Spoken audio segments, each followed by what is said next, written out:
আসসালামু আলাইকুম বন্ধুরা, আশা করি আপনারা সকলেই ভালো আছেন। প্রিয় সুধী, আজকের এই ভিডিওতে আপনাদেরকে বলতে চলেছি ইসলামের একজন বড় নারী ধর্মীয় ব্যক্তিত্ব মহিষী সাধিকার কথা। সুধী জগতে যিনি অত্যন্ত পরিচিত, যিনি তার ভক্তি এবং ধ্যান জ্ঞানের মাধ্যমে আল্লাহর নৈকট্য লাভে সক্ষম হয়েছিলেন। তিনি হলেন হযরত রাবিয়া বসরি রহমাতুল্লাহি আলাইহি। আজ আমরা এই মহিষী নারী সম্পর্কে জানব, তাই পুরো ভিডিওটি শেষ পর্যন্ত দেখার অনুরোধ রইল। হযরত রাবিয়া বসরি রহমাতুল্লাহি আলাইহির পিতার সংসার ছিল খুব অভাবের, শুধু অভাব আর অভাব। কিন্তু সেখানেও সংসার থেমে থাকে না, সেখানেও জীবন আপন ছন্দে বয়ে যায়, নতুন প্রাণ অঙ্কুরিত হয়। আসন্ন প্রসবা এক জননী বুঝতে পারেন তার জঠর থেকে আরও একটি প্রাণ পৃথিবীর আলো বাতাসে অচিরে মুক্তি পাবে। সময় আসন্ন, আর কিছুক্ষণ পরে হয়তো একটি নবীন প্রাণ তার অস্তিত্ব ঘোষণা করবে। রাত্রিবেলা আলো জ্বালতে হবে, কিন্তু ঘরে এক ফোঁটা তেল নেই। আলো জ্বালাবে কি করে?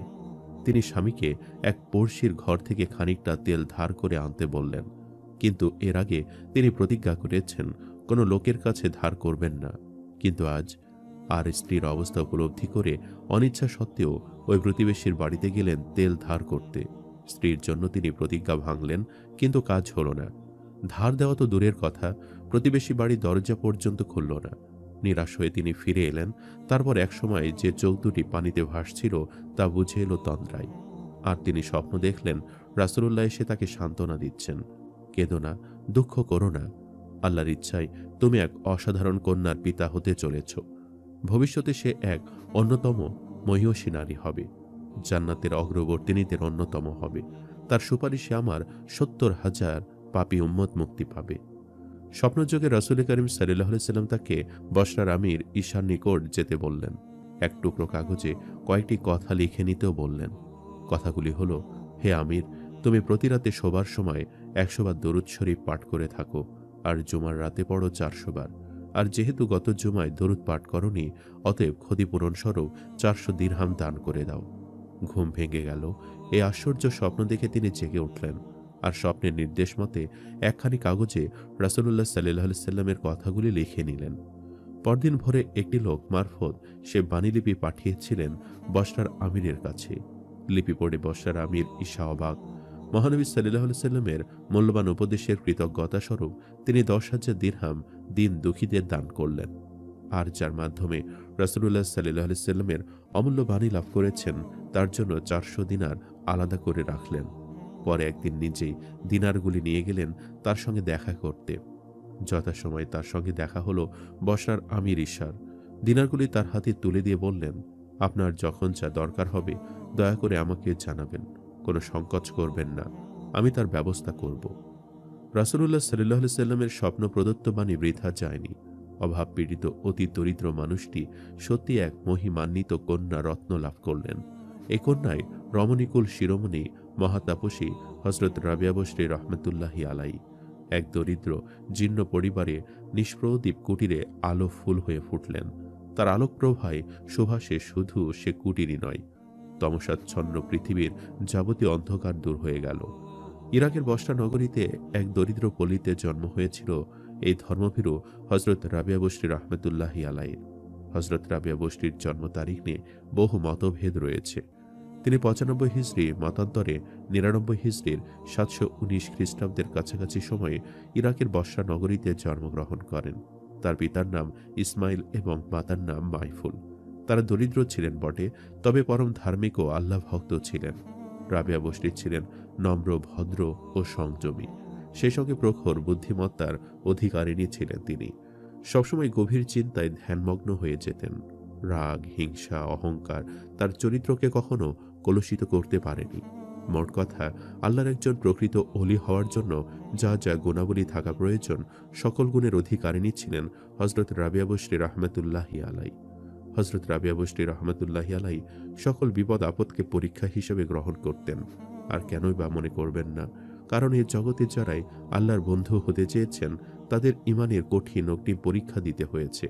এ পরিপ্রেক্ষিতেই আল্লাহ তাআলা পবিত্র কোরআনে উল্লেখ করেছেন, তোমরা কি ধারণা করেছ এমনিতে জান্নাতে প্রবেশ করবে? অথচ আল্লাহ তাআলা অবগত আছে তোমাদের মাঝে কে জিহাদ করছে আর কে ধৈর্য ধারণ করছে। সূরা আল ইমরান আয়াত নম্বর 142। একসময় রাবেয়া বসরি দাসত্ব জীবন অতিবাহিত করেছেন। তার মনিব ছিল অত্যন্ত নিষ্ঠুর প্রকৃতির লোক। বিরামহীনভাবে তিনি সকাল থেকে রাত পর্যন্ত কাজ করতেন। মনিবের নির্ধারিত কাজ শেষ করার পর মহান রবের ইবাদতে মশগুল হয়ে যেতেন তিনি। মূলত রাবেয়া বসরির জীবনের উদ্দেশ্য ছিল আল্লাহ পাকের সন্তুষ্টি লাভ করা। জানা যায়, এক ঘুটঘুটে অন্ধকার রাতে রাবেয়া যখন আরাধনায় লিপ্ত ছিলেন, তখন তার মাথার উপর কোনো শিকল দিয়ে বাধা ছাড়াই একটি ঝাড়বাতি জ্বলছিল, যার আলো বিচ্যুতি হয়ে ঘরের চারপাশ আলোকিত হয়ে গেল। এ অলৌকিক ঘটনা দেখে মনিবের পাষাণ হৃদয় গলে গেল। মনিব মনে মনে বলল, হায়, এ আমি কাকে আমার ঘরে দাসী বানিয়ে রেখেছি? সে তো সামান্য নারী হতে পারে না, সে নিশ্চয় আল্লাহর প্রিয়জন। এ ঘটনার পরদিন সকালে মনিব রাবেয়া বসরিকে দাসত্ব জীবন থেকে মুক্ত করলেন। হযরত রাবেয়া বসরি রহমতুল্লাহি আলাই খুব অল্প বয়সেই মা বাবার কাছ থেকে কুরআন, হাদিস, ফিকহ শাস্ত্রের ইলম হাসিল করেছিলেন। শিক্ষা অর্জনের ক্ষেত্রে তার কখনো কোনো সংকট ছিল না। জীবনে চলার পথে বহু কঠিন পরীক্ষার সম্মুখীন হয়েছেন তিনি। তারপর আল্লাহর সন্তুষ্টি অর্জনের জন্য কখনো পিছপা হননি। সে সময়ের একজন মহান সাধক ছিলেন ইমাম হাসান বসরি রহমতুল্লাহি আলাই। রাবেয়া তার কাছে গিয়ে ইলমে, তাসাউফ ও মারিফতের সূক্ষ্ম জ্ঞান অর্জন করতেন। হযরত রাবেয়া বসরি রহমতুল্লাহি আলাই ক্রমশ বড় হলেন, কিন্তু সহসা তার পৃথিবী হঠাৎ শূন্য হয়ে গেল। প্রথমে চিরবিদায় নিলেন রত্ন প্রসবিনী জননী, পরে পিতা। রয়ে গেল 4টি অনাথ বোন। শুরু হলো অস্তিত্ব রক্ষার লড়াই। মা নেই, বাপ নেই, অথচ ক্ষুধা আছে, তৃষা আছে, আছে জীবন। 4 বোনে এরোর তার বাড়িতে কাজ করতে লাগলো। ঝিয়ের কাজ, কখনো খাওয়া জোটে, কখনো জোটে না। একবেলা আধবেলা খেয়ে বা না খেয়ে তাদের দিন যায়, রাত যায়। তার উপর বর্ষায় দেখা দিল দুর্ভিক্ষ। কে কাকে খেতে দেয়, কেই বা কাকে দেখে? বাপ মা তাদের আদরের সন্তানদেরও বেঁচে খেতে শুরু করে। তখন কে বা কার? তখন নিজের পেট বড় হয়ে দেখা দেয়, আর কারো কথা মনে আসে না। রাবেয়া বসরি রহমতুল্লাহি আলাইহির 3 বোন এ দুঃসময় কোথায় যেন হারিয়ে গেল। তাদের আর হদিস পাওয়া গেল না। এখন রাবেয়া বসরি রহমতুল্লাহি আলাইহি একা বিশাল পৃথিবীতে, সম্পূর্ণ একা। অবশ্য আরও একজন আছেন, তিনি অনন্ত করুণাময় আল্লাহ, মানুষের মহান প্রতিপালক। মানুষের জীবনে তিনি জেগে আছেন সর্বক্ষণ। নিঃসঙ্গ অবস্থায় কান্নাকাটি করে কিছুদিন কাটল হযরত রাবেয়া বসরি রহমতুল্লাহি আলাইহির। পরে একদিন অনাথিনীকে বাড়ি থেকে তুলে নিয়ে গেল এক পাষাণ হৃদয়, আর তাকে বিক্রি করে দিল ততোধিক কঠোর হৃদয় এক গেরস্তের কাছে। হযরত রাবেয়া বসরি রহমতুল্লাহি আলাইহি এখন কৃতদাসী। মনিবের বাড়িতে দিনরাত কাজ করেন। এতটুকু এদিক ওদিক হলে কপালে জোটে প্রহার আর নির্যাতন, নিষ্ঠুর গঞ্জনা। এক ফোঁটা আর নেই কোথাও, নেই ভালোবাসা, শুধু কাজ আর কাজ, আর পীড়ন আর যন্ত্রণা। কিন্তু সহ্যেরও একটা সীমা আছে। আর পারেন না হযরত রাবেয়া বসরি রহমতুল্লাহি আলাইহি একদিন মনিবের বাড়ি থেকে পালিয়ে গেলেন গোপনে গোপনে। মুক্তি, অবাধ মুক্তি। মুক্তির নেশায় তিনি দৌড়াতে শুরু করলেন। আর দৌড়াতে গিয়ে আচমকা মুখ থুবড়ে পড়লেন মাটিতে, আর একখানা হাত সম্পূর্ণরূপে ভেঙে গেল। আল্লাহ তাকে কোন পরীক্ষার মধ্যে দিয়ে নিয়ে গেলেন, হয়তো তখন তিনি তা বুঝলেন না। হাতের যন্ত্রণায় অস্থির হয়ে তিনি হাত ওঠালেন মহান প্রতিপালকের দরবারে। আল্লাহ গো, আমি এক অসহায় দাসী। আমার একখানি হাত গেল, যার জন্য আমার কোনো দুঃখ নেই। কেবল আপনি আমার উপর প্রসন্ন থাকুন, তাহলে আমি খুশি। প্রভু আমার, আপনি আমার উপর প্রসন্ন কিনা দয়া করে আমাকে জানান। তার এই আপ্লুত প্রার্থনার উত্তর পাওয়া যায়। আকাশ থেকে উত্তর আসে, দুঃখ করো না, হতাশ হয়েও না, দুঃখ কষ্টে ভেঙে পড়ো না। মনে রাখবে, রোজ কিয়ামতে তোমার যে মর্যাদা হবে, তা দেশে ফেরেশতারাও ঈর্ষা পোষণ করবে। সবাই তোমাকে মর্যাদা দেবে, অভিনন্দন জানাবে। আকাশবাণী হযরত রাবেয়া বসরি রহমতুল্লাহি আলাইহির মনে অঢেল শান্তি এনে দেয়। এখন বড় স্বস্তি তার মনে। এ ভাঙ্গা হাত নিয়ে তিনি আর কোথায় যাবেন? মালিক নিষ্ঠুর হোক, তবু তো মাথা গোজার একটা ঠাঁই আছে ওখানে। 7-5 ভেবে তিনি আবার মনিবের বাড়িতে ফিরলেন। এবার নিজের জন্য তিনি একটা নিয়ম করে নিলেন, দিনে কাজ, রাতে উপাসনা। আগে রাতের বেলায় কিছু সময় বিশ্রাম নিতেন। এখন থেকে পুরো রাত বরাদ্দ হয়ে গেল আল্লাহর ইবাদত বন্দেগীর জন্য। এক গভীর রাতে ঘুম ভেঙে যায় মনিবের। তার কানে এলো কিছু অস্পষ্ট কথার গুঞ্জন। চুপি চুপি বিছানা ছেড়ে সে উঠে এলো। চারপাশে গভীর অন্ধকার, অথচ সে দেখল হযরত রাবেয়া বসরি রহমতুল্লাহি আলাইহির ঘরে এক আশ্চর্য আলোর রোশনাই। দেখল হযরত রাবেয়া বসরি রহমতুল্লাহি আলাইহি তন্ময় চিত্তে অস্ফুট উচ্চারণে আল্লাহর উদ্দেশ্যে প্রার্থনা করছেন। প্রভু আমার, আপনি জানেন আমি সারাক্ষণ আপনার ইবাদতে আত্মনিয়োগ করতে চাই, কেননা আপনার সস্তুতি প্রশংসায় আমার চোখের জ্যোতি। আমার যদি সুযোগ ও শক্তি থাকতো, তাহলে আপনার ইবাদত ছাড়া এক মুহূর্ত আমি অন্য কাজে নষ্ট করতাম না। কিন্তু কি করব প্রভু, আমি পরাধীনা। ইচ্ছা থাকলেও আমি আপনার ইবাদতে সবসময় উপস্থিত হতে পারি না। আপনার উপাসনায় আমার অনেক দেরি হয়ে যায়। দাসীর এই আকুল প্রার্থনা মনিবের নিষ্ঠুর হৃদয় স্পর্শ করে। তার মনে হয় এ সাধারণ কোনো দাসীবাদী নয়, আল্লাহর প্রকৃত সেবিকা সে। তাকে বন্দিনী অবস্থা রেখে তার সেবা ও শ্রম গ্রহণ করা ঠিক নয়, বরং অশ্রুমতী অভাব বৃদ্ধা বালিকার সেবা করা তার কর্তব্য। মনে মনে সে স্থির করে দাসীকে সে মুক্তি দেবে। ইচ্ছে হলে সে এখানে থাকতে পারে অথবা অন্য কোথাও যেতে পারে। আল্লাহ তার হৃদয়ের পরিবর্তন ঘটালেন। পরদিন ভোরে হজরত রাবিয়া বসরি রহমতুল্লাহি আলাইকে সে তার সিদ্ধান্তের কথা জানিয়ে দিল। আল্লাহর প্রতি অসীম কৃতজ্ঞতায় নুয়ে পড়লেন হজরত রাবিয়া বসরি রহমতুল্লাহি আলাই। তিনি এখন এক স্বাধীনা রমণী, স্বাধীনভাবে আল্লাহর ধ্যানে মগ্ন হলেন সারা দিন সারা রাত। অন্তত 1000 রাকাত নফল নামাজ আদায় শুরু করলেন। মাঝে মাঝে যেতে লাগলেন মহাতাপস হজরত হাসান বসরি রহমতুল্লাহি আলাইয়ের আলোচনা সভায়। হজরত হাসান বসরি রহমতুল্লাহি আলাইও তার আলোকময়ী শিষ্যকে খুবই স্নেহের চোখে দেখতে শুরু করলেন। তাপসী হজরত রাবিয়া বসরি রহমতুল্লাহি আলাই ডুবে গেলেন জ্যোতির সমুদ্রে। কেউ কেউ বলেন হজরত রাবিয়া বসরি রহমতুল্লাহি আলাই প্রথম জীবনে ভক্তি গীতি গাইতেন, পরে সব ছেড়ে শুধু ইবাদতে মগ্ন হন। এ উদ্দেশ্যে তিনি কিছুদিন নির্জন বনভূমিতেও বাস করেন। পরে এক নিরিবিলি স্থানে এক উপাসনালয় নির্মাণ করেন, সেখানে ধ্যানরত থাকতেন। অবশ্য শেষ জীবনে তিনি চলে যান পবিত্র মক্কা শরীফে। সেখানে তার আধ্যাত্ম জীবনের পরিসমাপ্তি ঘটে। এ মহিমান্বিতা মহাতাপসীর আলোকোজ্জ্বল জীবনের বিচিত্র পরিচয় ছড়িয়ে আছে মানুষের মনোলোকে। হজরত রাবিয়া বসরি রহমতুল্লাহি আলাইয়ের জীবনের কয়েকটি ঘটনা বেশ উল্লেখিত। একবার এক দুর্বল গাধার পিঠে মালপত্র তুলে দিয়ে তিনি চলছেন চিরবাঞ্ছিত মক্কা মুআজ্জমায়। রাস্তায় গাধাটি মারা গেল। সঙ্গে লোকেরা তার মালপত্র বয়ে নিয়ে যেতে চাইল। তিনি রাজি হলেন না। অগত্যা তাকে ছেড়ে সবাই চলে গেল। আর তিনি হাত ওঠালেন আল্লাহর দরবারে, প্রভু গো, আপনি আপনার দাসীকে পবিত্র করার দিকে ডাক দিলেন, অথচ গাধাটিকে মেরে ফেলে তাকে এমন বিপাকে ফেললেন। কাজটি কি ঠিক হলো? আল্লাহ তার অভিমান ক্ষুব্ধ হৃদয় প্রার্থনায় বিচলিত হয়ে মৃত গাধার প্রাণ ফিরিয়ে দিলেন। তার হজযাত্রায় আর বিঘ্ন ঘটল না। আরেকবার মক্কা শরীফের উপকণ্ঠে নির্জনে তিনি তার প্রভুর কাছে আবেদন জানালেন। তিনি তাকে দেখতে চান। আল্লাহ তাকে খবর দিলেন, তুমি কি চাও দুনিয়া ধ্বংস হোক আর তার দায় দায়িত্ব তোমার উপরে পড়ুক? তুমি কি জানো না আমাকে দেখতে চেয়ে মুসার কি অবস্থা হয়েছিল? আমি তাকে বারবার বাধা দিয়েছিলাম, সে শোনেনি। ফলে আমার নূরের কণামাত্র প্রকাশ করায় তুর পর্বত জ্বলে উঠে শেষ হয়ে গেল। হজরত রাবিয়া বসরি রহমতুল্লাহি আলাই দ্বিতীয়বার যখন হজ যাত্রায় যান, তখন কাবার অদূরে আল্লাহর ধ্যানে মগ্ন হন। হঠাৎ তিনি দেখেন খোদা কাবা তাকে স্বাগত জানাবার জন্য এগিয়ে আসছে। তখন তিনি বলেন, এই ঘর নিয়ে আমি কি করব? আমি ঘরের মালিককে চাই। কেননা ঘরের মালিক নিজে বলেছেন যে আমার দিকে আধ হাত এগিয়ে আসে, আমি তার দিকে এক হাত এগিয়ে যাই। অতএব কেবল কাবা নিয়ে আমি খুশি হতে পারি না। ঠিক এই ঘটনার পরিপ্রেক্ষিতে অন্য একটি কাহিনী শোনা যায়, যা তাপসী হজরত রাবিয়া বসরি রহমতুল্লাহি আলাইয়ের মর্যাদা বহুগুণ বৃদ্ধি করে। মহাসাধক হজরত ইব্রাহিম আদহাম রহমতুল্লাহি আলাই চলেছেন মক্কা শরীফে। এক পা করে যান আর দু রাকাত করে নফল নামাজ পড়েন, আর পায়ে হাঁটার বদলে হামাগুড়ি দিয়ে যেতে থাকেন। দারুণ কষ্টকর সে হজ যাত্রা। মক্কায় পৌঁছাতে তার সময় লেগে গেল 14 বছর। কিন্তু ওখানে গিয়ে দেখলেন কাবা শরীফের জায়গায় কাবা শরীফ নেই, নাকি তার চোখ খারাপ, তাই দেখতে পাচ্ছেন না। তার সংশয় সন্দেহ হতাশার উত্তরে একজন ফেরেশতা বললেন, না, চোখের দোষ না, আসলে এক বৃদ্ধাকে স্বাগত জানাবার জন্য কাবাঘর সাময়িকভাবে তার স্থান ত্যাগ করেছে। কে কে সে? চিৎকার করে কেঁদে উঠলেন ইব্রাহিম রহমতুল্লাহি আলাই। আর তখন লাঠিতে ভর দিয়ে সেখানে উপস্থিত হয়েছেন হজরত রাবিয়া বসরি রহমতুল্লাহি আলাই। সেই পবিত্র কাবাঘরও ফিরে এসেছে আপন জায়গায়। হজরত ইব্রাহিম আদহাম রহমতুল্লাহি আলাই বললেন, পৃথিবীতে আপনি এক নজির স্থাপন করলেন।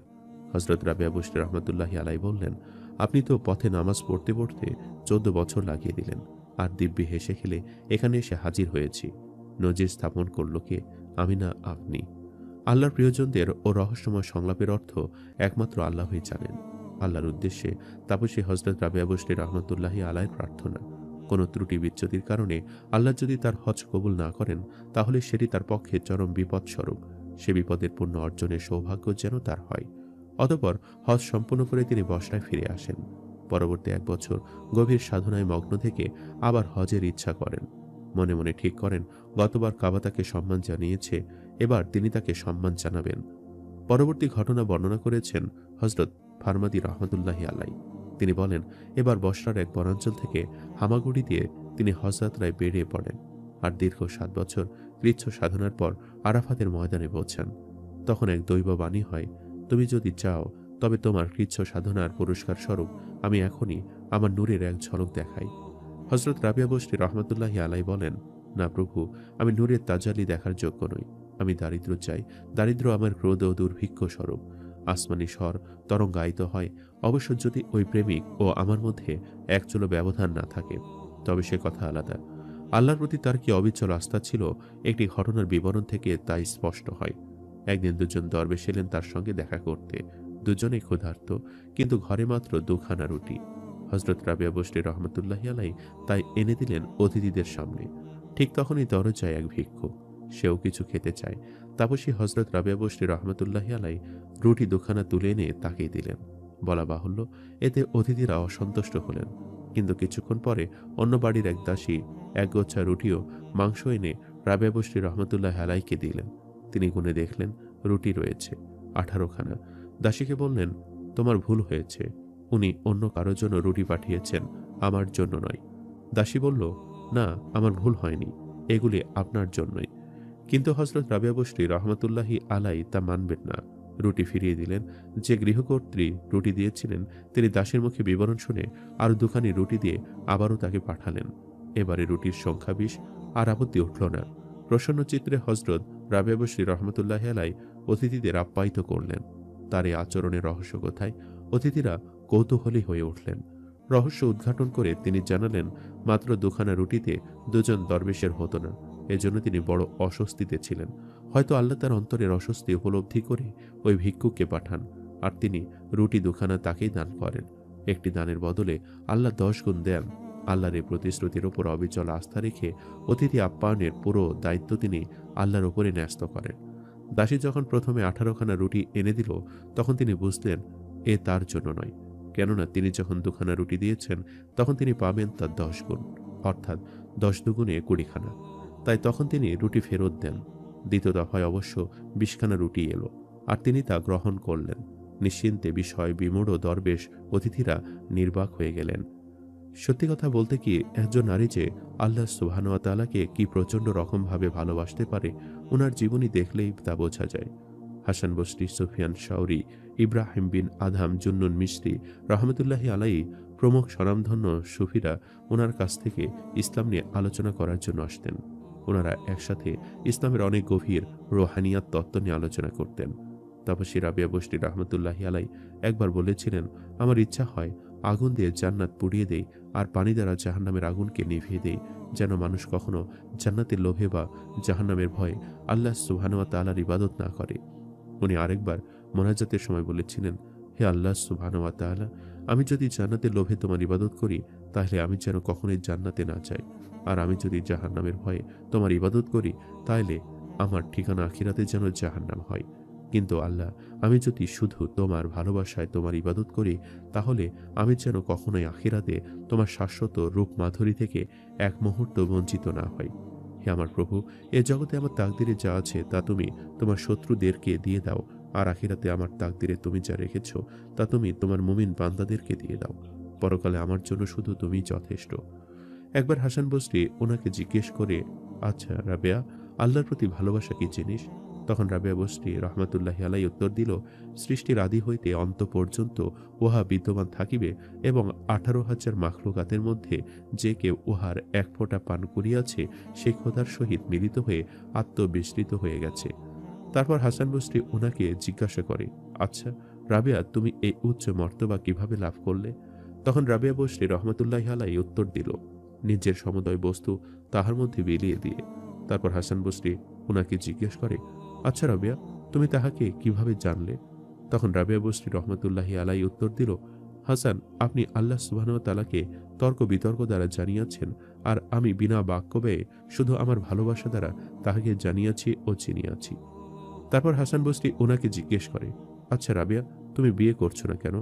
তখন রাবেয়া বসরি রহমতুল্লাহি আলাই উত্তর দিল, বিয়ে তো তারই দরকার যার দেহ আছে, কিন্তু আমার তো শরীরই নাই। আমি তো সেও শরীরের মালিক নই, সমস্তই তাহাতে বিলীন করে দিয়েছি। এই মহীয়সী নারী সারা জীবন চিরকুমারী ছিলেন। মূলত আল্লাহ সুবহানাহু ওয়া তাআলার প্রতি ওনার ভালোবাসা এত প্রচণ্ড ছিল যে এই ভালোবাসার ভাগ উনি আর কোনো ব্যক্তিকে দিতে রাজি ছিলেন না। এক ব্যক্তি এসে ওনাকে বলে, অনেকদিন ধরে আমি ইবাদত করছি, কিন্তু আল্লাহ সুবহানাহু ওয়া তাআলার পক্ষ থেকে কোনো সাড়া শব্দ পাচ্ছি না। তখন রাবিয়া বসরি রহমতুল্লাহি আলাইহি উত্তর দিল, বারবার আঘাত করো, দরজা ভেঙে যাবে। সুফিয়ান শাওরি ওনাকে একবার জিজ্ঞাসা করে, আল্লাহ সুবহানাহু ওয়া তাআলার প্রতি ভালোবাসার জিনিসটা আসলে কি রকম? তখন রাবিয়া বসরি রহমতুল্লাহি আলাইহি উত্তর দিল, ভালোবাসার মানুষ দ্বারা প্রদীয় কষ্টটাও যখন এরকম মধুর লাগবে, যেরকম হজরত ইউসুফ আলাইহিস সালামকে দেখার সময় মিশরের নারীরা চাকু দ্বারা ফল কাটতে গিয়ে তাদের আঙ্গুল কেটে ফেলেছিল, কিন্তু হজরত ইউসুফ আলাইহিস সালামের সৌন্দর্য অবলোকন করার কারণে তারা একটুও ব্যথা অনুভব করেনি। এক ব্যক্তি একদিন রাবিয়া বসরির কাছে আসলো। ওই ব্যক্তির মাথায় পট্টি বাঁধা ছিল। রাবিয়া বসরি তখন তাকে জিজ্ঞাসা করল, মাথায় পট্টি বাঁধার কারণ? ওই ব্যক্তি উত্তর দিল, তীব্র মাথা ব্যথার কারণে। রাবিয়া বসরি জিজ্ঞেস করল, তোমার বয়স কত? সে উত্তর দিল, 40 বছর। রাবিয়া বসরি তখন তাকে জিজ্ঞেস করল, আগে কখন কি মাথা ব্যথা হয়েছিল? তখন সে বলল না।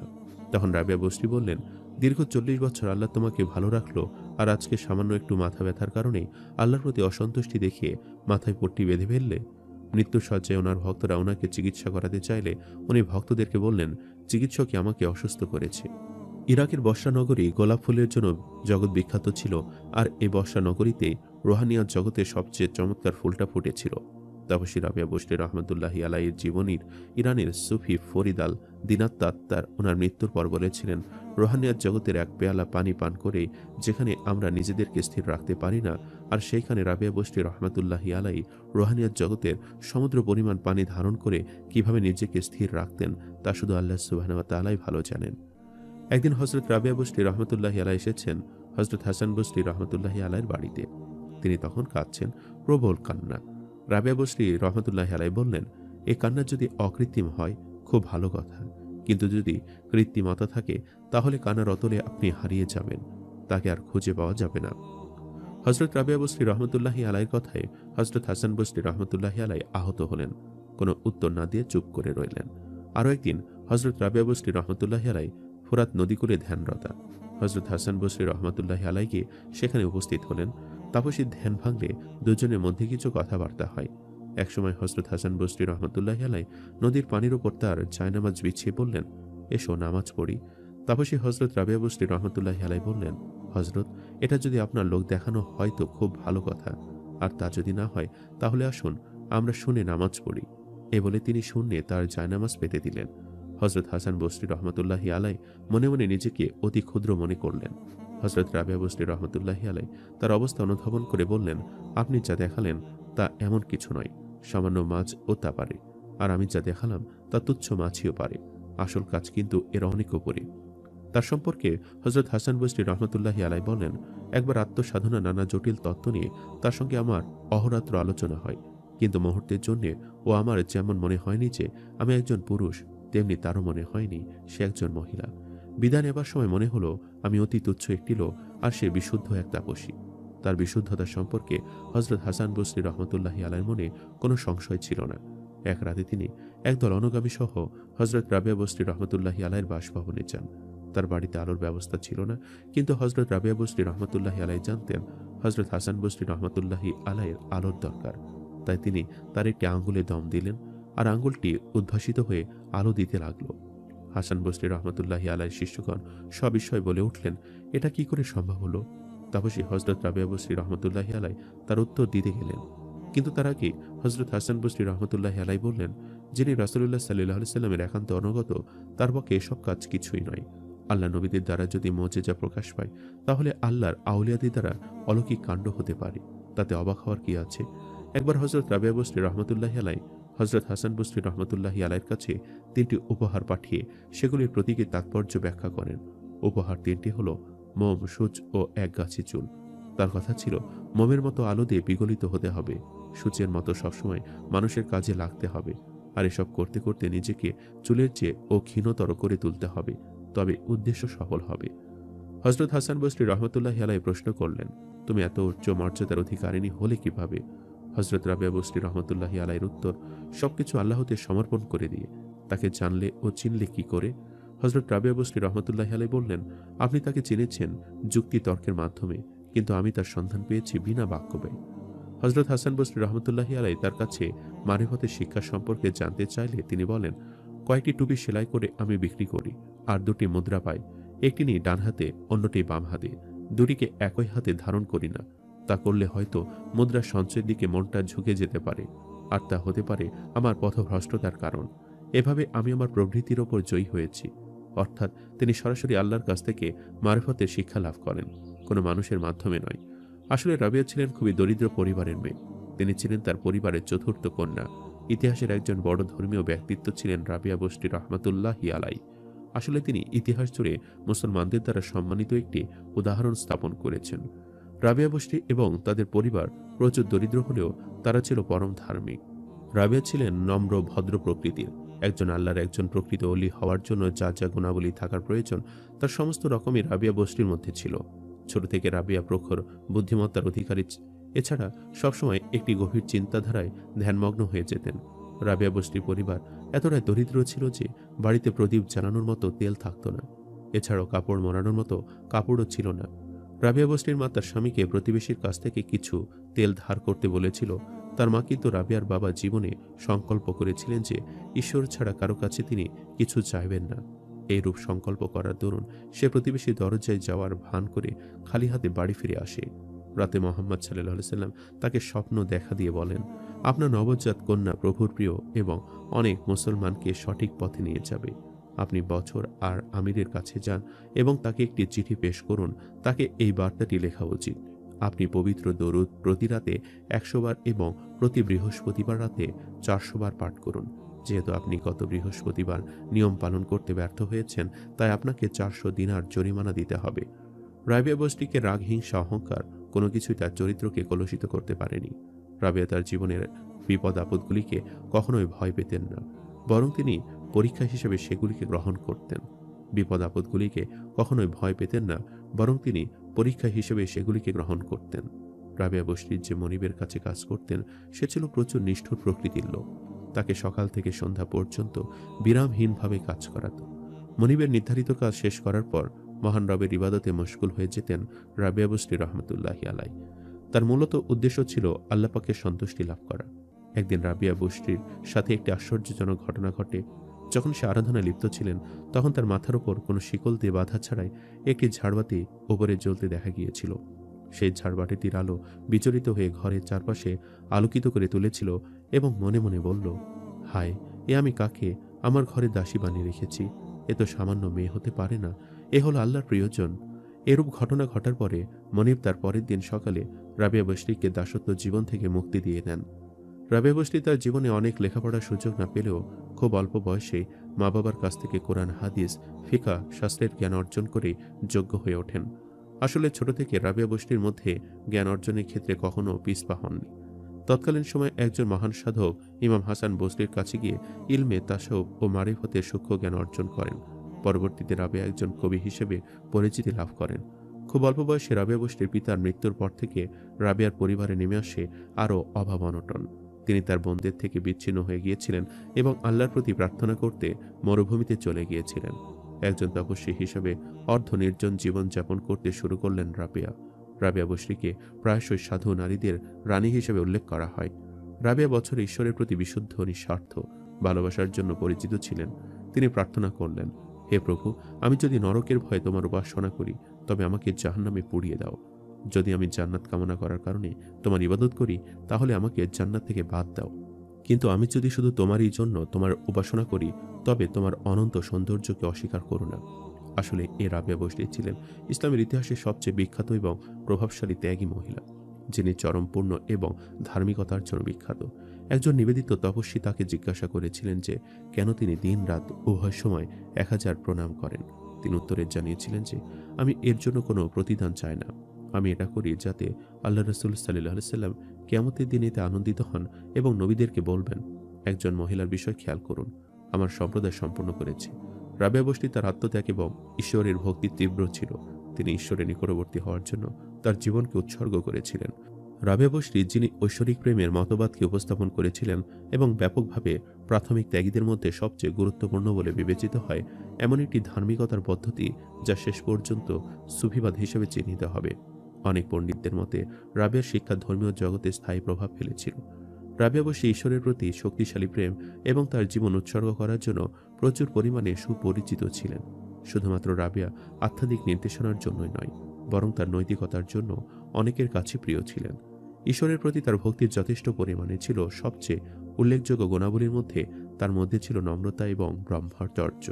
তিনি অনেকের কাছে মূর্তিমান কারণে একা থাকা, শুধুমাত্র ঈশ্বরের প্রেমে, ধর্মীয় আবেগ এবং ক্রমবর্ধমান মুসলিম জনসংখ্যার জন্য উদাহরণ স্থাপন করার জন্য।